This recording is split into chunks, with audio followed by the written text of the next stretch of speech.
Jeffrey Simon joins us now from Los Angeles. He is the author of The Alphabet Bomber, a lone wolf terrorist ahead of his time. And he is a visiting lecturer with the UCLA Political Science Department. Good to have you with us. Thank you for having me.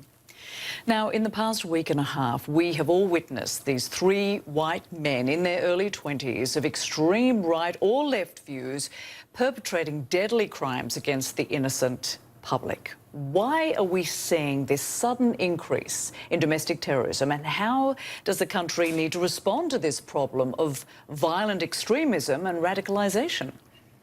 Well, first we have to realize that domestic terrorism is not a new phenomenon. We've experienced that throughout our history. In fact, one of the earliest cases of domestic terrorism was in 1910, the bombing of Los Angeles Times building. There was a rash of domestic terrorist attacks in the 1970s. So we tend to see these come in different waves. What is happening now with the whole question of radicalization is that we don't exactly know what are the tipping points that make somebody who has extremist views then decide to have those views and go ahead and perpetrate a terrorist attack. So understanding, trying to find those early warning signs is critical. And that's where monitoring the internet while privacy rights are protected, and also identifying the early warning signs that sometimes families and friends and peers notice in these active shooting incidents or in the types of terrorists, but don't report them to the authorities. So it's a real tough problem that we're facing, but we have to realize that while now we're talking about these mass shootings, terrorism is a diverse phenomenon, and the next wave may be bombings or other types of attacks. Indeed. You mentioned, though, those early warnings, and I have to talk to you about the Dayton, Ohio shooter, because there were many warnings along the way. Back in high school, he had a hit list, a kill list for the boys, a rape list for the girls. He was suspended, expelled from the school. He returned.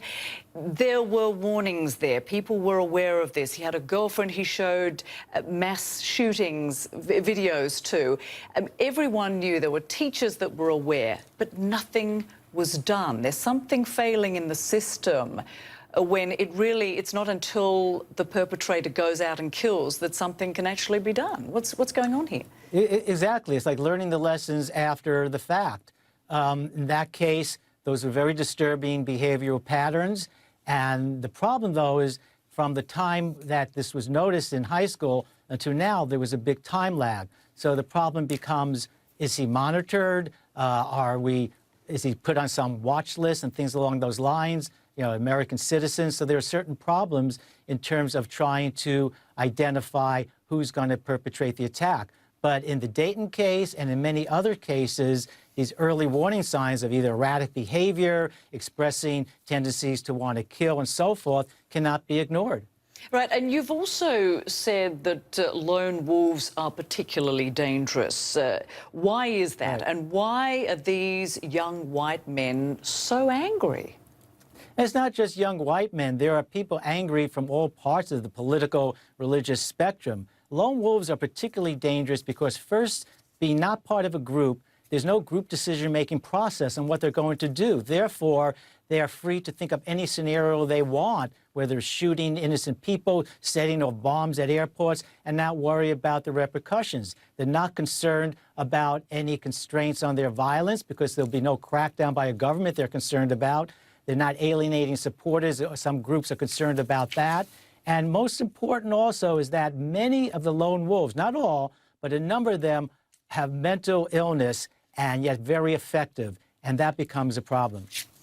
Indeed. And of course, we know that what the motivation was for the El Paso shooter, but authorities, they're more confused about the possible motive of the Dayton shooter. From what do you know so far, what do you think motivated him to kill that night, and how does that get us closer to understanding what is going on in this country? Because white supremacy and this sort of extremist approach, although the Dayton, Ohio shooter was actually, he was far left. So we're trying to sort of understand what motivation there was here and what put him over the edge.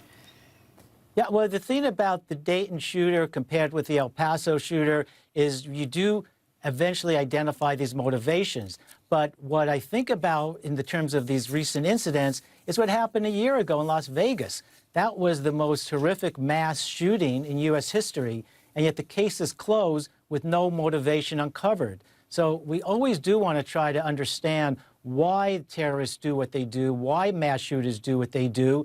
But in some cases, even knowing that is not necessarily going to reach a solution, because when you have an individual who wants to create havoc and create panic and do all kinds of horrific things, it sometimes doesn't even matter whether they're on one part of the political spectrum or not. It's the effect and the innocent people who lose their lives that's the important issue. Yeah, exactly right. Jeffrey Simon, thank you so much for your analysis. We appreciate it.